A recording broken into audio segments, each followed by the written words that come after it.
There must be a transfer window just around the corner or something, because over the last few days, some articles have come out warning West Ham fans that we must sell before we can buy, stating that Nuno is in charge of the January transfer window and he will be back. The board will be supporting him.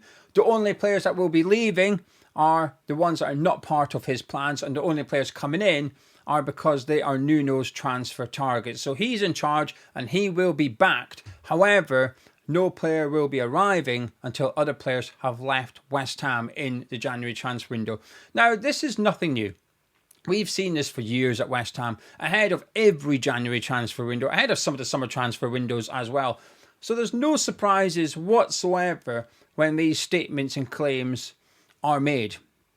But I have noticed a change in my reaction to these articles, because over the last few years I've dismissed them. They come out and I see it as a reflection on their lack of ambition at West Ham United rather than a reflection of reality. But this time around, I do think there will be elements of truth in these claims, because where we are right now, and I don't just mean league position, although that's not great, but where we are right now as a football club financially, we are in a very, very fragile place. Now, it does go hand in hand with where we are in the league, because if we get relegated, I think it's going to be disastrous for West Ham United. And we will learn more in December, late December, when accounts are due out. I think we will get a better sense of reality as to what's going on at West Ham financially just ahead of that January transfer window. But where we are as a football club, I don't think we're in a great position. Now, do I think the well is completely dry? Maybe not. We sold a Gerd on transfer deadline day, which perhaps wasn't the most beneficial sale in terms of PSR, although it was positive. Cash flow wise, it would have been helpful. But it doesn't necessarily mean that we're going to have a load of money to spend in January. Now, there are, of course, solutions to this issue that we find ourselves with. But there are two potential issues here for West Ham. One is PSR and the other is cash flow. Go hand in hand to some extent, but not completely the same day. And to show how silly it can be, it would be more beneficial for West Ham, PSR wise, to sell Callum Wilson for 2 million in January than it would to sell Fulkrug for 5 million. So cash flow wise, it's better to sell Fulkrug, it's 5 million, right? But PSR wise, it's actually better to sell Callum Wilson because he's considered pure profit, whereas Fulkrug would be a significant loss on the books. So PSR is one thing we need to navigate. Now, later this week, the Premier League clubs are voting on what they want to do next season onwards in terms of financial control at the club. So it may not be PSR. Things may be a way to change, but they wouldn't come into place until next season. So the PSR rules that we've got today will remain in place until the end of the season. Now, we have a small disadvantage. Actually, it could be seen as quite a big disadvantage, actually. I certainly see it as that. I was playing it down. I don't know why. I just was playing it down. And that is our accounts end on the 31st of May. Now, some clubs do, not all clubs do. Most clubs run until the 30th of June. That's the magic date. And the advantage that they've got over West Ham is it gives them a month of player trading, essentially. And we've seen it. Newcastle, Aston Villa, Nottingham Forest, at the end of the season, they've got a month and it's like, right, we need to bring in this much money or we need to sell these players so that PSR-wise, we are fine. So essentially, for 11 months of the accounting period, they're not great PSR-wise, but by the time the season finishes, they know what's coming in because they know their league position, they know how they've done in European competitions, so on and so forth. So they know what their income is for that season. And then they've got a month to adjust. They've got a month to move players on. The big talking point at the minute, of course, is Elliot Anderson going from Newcastle to Nottingham Forest. Essentially, a sale for PSR purposes to square the books at St James's Park. Because they had that month. We don't have that month. Our accounts end on the 31st of May. We've got no time to sell players. So when the January transfer window finishes, when that closes, that's what we've got. We can't spend any more money. We can't sell any more players. That's it. We're in then. So I consider that a disadvantage, really, for West Ham because other teams will have that additional. Not all of them. I think about 15 of the 20 Premier League clubs' accounts go until the 30th of June. I might be one or two out, but I'm not far off. It's certainly the majority of them. So I think they've got an advantage over us. Because I'm not saying they just go willy-nilly until the 1st of June, then go, right, let's get our act together and start selling players. Not necessarily the case. But they've got that little buffer period to sort of get out of jail, if you like. So that's one of our disadvantages. So how do we overcome this? The board can still put in 90 million. They can do it if they want to. They don't want to. Whether or not they've got the capabilities, I'm not sure. Do the Gold Estate have 90 million of cash to pump into West Ham if they wish to? I'm not so sure. I'd be surprised if they did. If they had 90 million sat there in the bank ready to inject into West Ham in equity shares, I'd be surprised. Does Sullivan? I'd also be surprised. He's asset rich, but does he have 90 million in the bank that he can just inject into West Ham overnight if he wanted to? I'm sure he's got some, but 90 million? Probably not. A lot of his worth is tied up in West Ham United. So when he's worth hundreds of millions of pounds, his shares of West Ham United will account for a lot of that. Kretinsky certainly has the money, but does he have the desire? I've seen little to suggest that he does. Because if he did, he would have done it already. He'd be doing it now, so that come January, we can get out of this mess by spending in January. The club at the minute, and we're sticking to PSR here, essentially have a £90 million allowance that we can use if we want to, but it has to come from the shareholders of West Ham United, and it's not allowed to be a loan. They can't loan the club money. That doesn't count. It has to be through equity shares. So there is a way. So while they plead poverty at West Ham, and I do believe we are skint, and I think the accounts will show that at the end of this year, there is a way that they can overcome that in the short term between them. And it doesn't have to be 90 million. 90 million is the top end. You can lose 90 million over 3 years in PSR. You can lose 105 million. But 15 million of that is the club's money. 90 million of it has to come from the owners of the football club. But they could put in 30 million if they wanted. All of them. They could. I don't know exactly the shareholdings. Kretinsky's 27%. I don't know the rest off the top of my head. But if they were to break it down, 30 million into that, that's how much they all had to put in. Could they find another investor before then? I think we're pushing it if there's not already negotiations in place. But there is a way of overcoming that already. And then, of course, we get on to the player sales. And when we're looking at it, Fulkrug is the one that's wanting out the door. I hope we loan him out. Selling him would be stupid. Selling him would be bad news for PSR. It would be very, very restrictive. It's the equivalent of buying a player. Because of how little money we'd receive for him, it would be a silly thing to do. Loaning him out, however, you're sort of just delaying the problem until the summer, which is the next accounting period. You're just kicking the can down the road a little bit. But what we cannot do in January, if PSR is an issue, again, I'm not saying it is, the club are claiming this.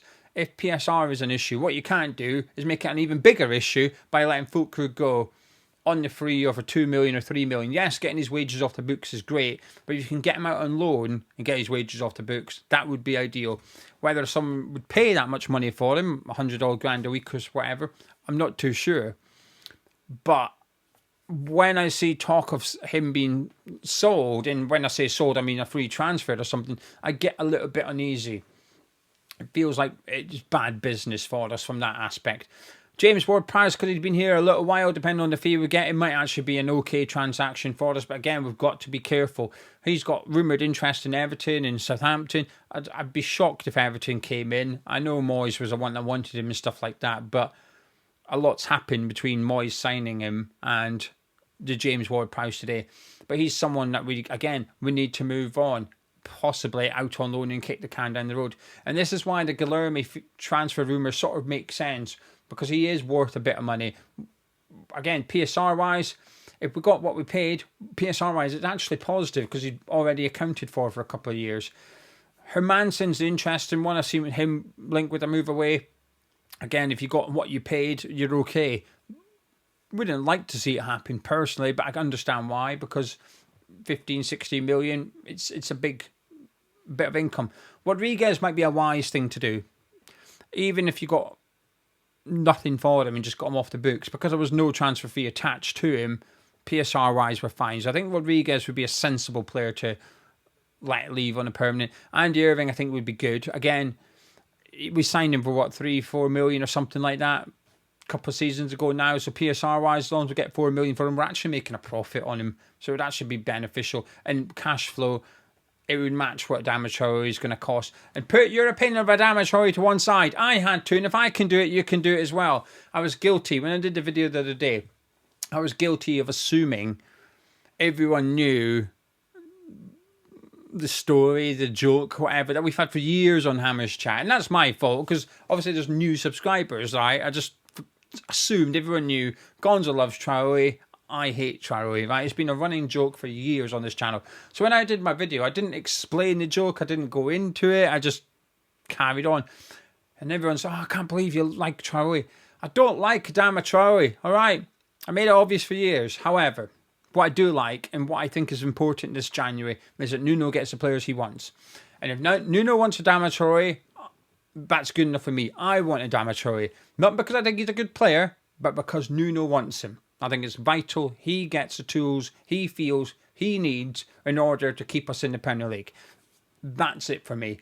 I think the riskiest thing we could possibly do is Sullivan start picking players for Nuno. And it might be good transfers, right? Much as I don't like him, he was the one that wanted Somerville. He was the one, I think, had his fingers over Wan-Bissaka and definitely Callum Wilson. But you look against Burnley, Somerville played well, Wan-Bissaka did all right, and Wilson got the goal. So even though he's got some bad transfers in him, he's also had a couple of good ones, Sullivan. I don't want him anywhere near them. He's going to be, negotiation-wise. I don't want him picking the players. Nuno has shown at previous clubs, and right now at West Ham with James Ward-Prowse, if he don't want to play a player, he will not play a player. So I think it's important that Nuno gets the guys he wants. And if that's Traore, that's Traore. I hope he gets him. And I will praise him, criticise him as and when. If he turns out to be a good signing, brilliant. If he turns out to be a bad one, it's on Nuno, right? I think it's important he gets his players. My point is, if we can sell Andy Irving for 3 or 4 million, that's the transfer fee for Nuno's target of Adama Traore, assuming you believe the transfer rumour. I still do believe it. I think it's very low cost, very achievable. I think he's very available. It's ticking all the boxes as to why I would believe that transfer rumour in particular. Now, there is the other option for West Ham, which I don't want to do. And I mentioned at the start as an example, which is to cash in on a youngster. And something that some other clubs do quite well. Chelsea in particular, Manchester City, which is to sell someone from the academy who is just considered pure profit in the eyes of PSR.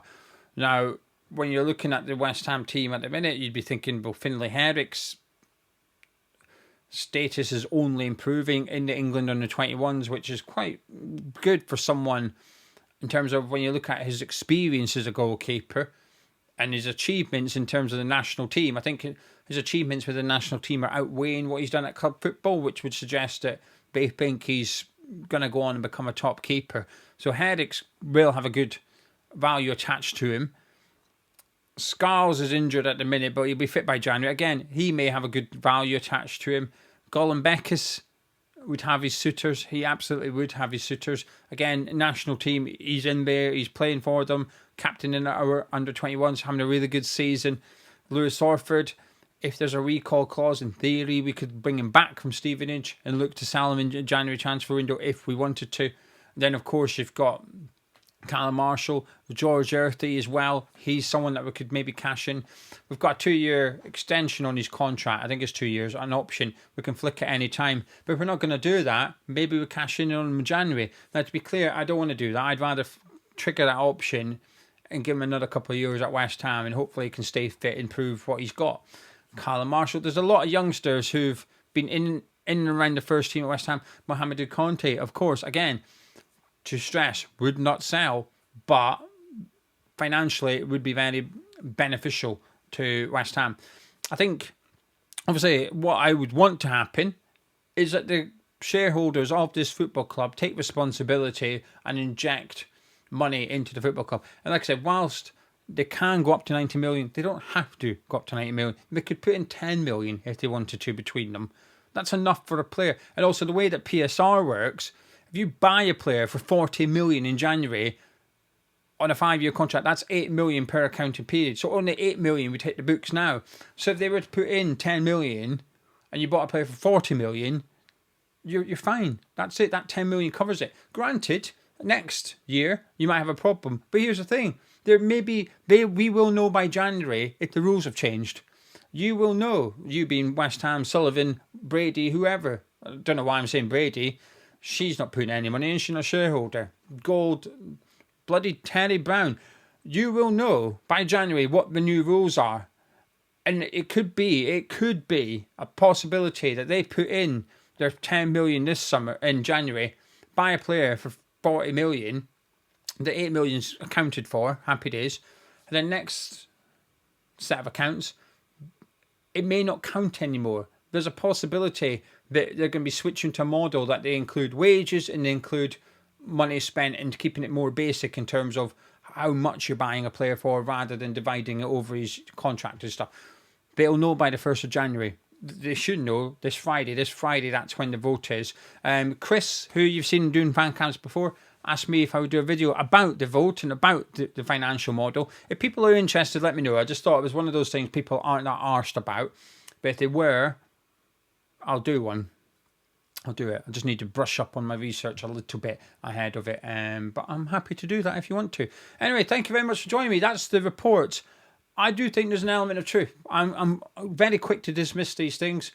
I think the club are in a bad place financially. We've mortgaged everything to the hilt. We've borrowed money against this season's earnings in the Premier League and next season's. So we got relegated, essentially the parachute money. We've already borrowed against it.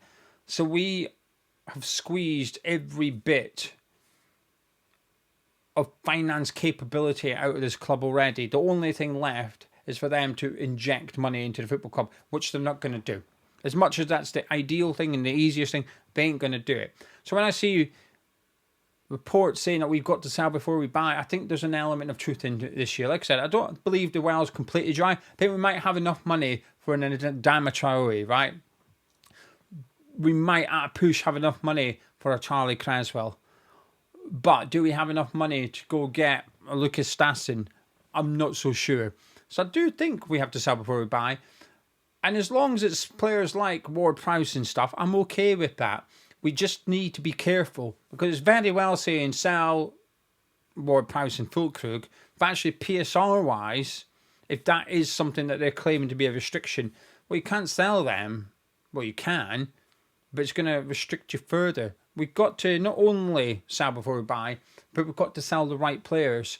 And that's why when I seen the transfer rumour regarding Guilherme last week, I had a tendency to believe it because it sort of makes sense a little bit with everything I've just discussed today. Anyway, there you go. That's my rambling. That's my nonsense for Monday. Thank you very much for joining me. Made it to the end. I appreciate it. Before you go, though, if you wouldn't mind dropping a like on the video by clicking thumbs up, subscribing to Hammers Chat, that'd be much appreciated. And as a reminder, we've got a raffle going on at the minute. It's £1 a ticket. We've got 3 prizes, a signed Bone shirt, a signed Potts shirt, and a Hammers Chat bundle, which contains an Oddballs hat, Peter boxers, Hammers Chat socks, and a Hammers Chat scarf. 3 prizes, 3 different winners. It's £1 a ticket. You buy 4, you get your 5th free. Buy 8, you get your 9th and 10th ticket free. Links in the description below, but it's only £1 a ticket. Best of luck. Thank you to everyone that's got tickets so far. Best of luck. And just for transparency, it's important. All the money comes to Hammers Chat. Essentially, myself and Gonzo have got something to pay for Hammers Chat. Not for me, not for him, not for you. It's for Hammers Chat. We've got something to pay for. The raffle is raising money. I'm going to put it towards it. It's not enough, but we're going to do another raffle in future as well. So just for transparency, that's where the money is going. Thank you very much for joining me. I'll catch you in a bit.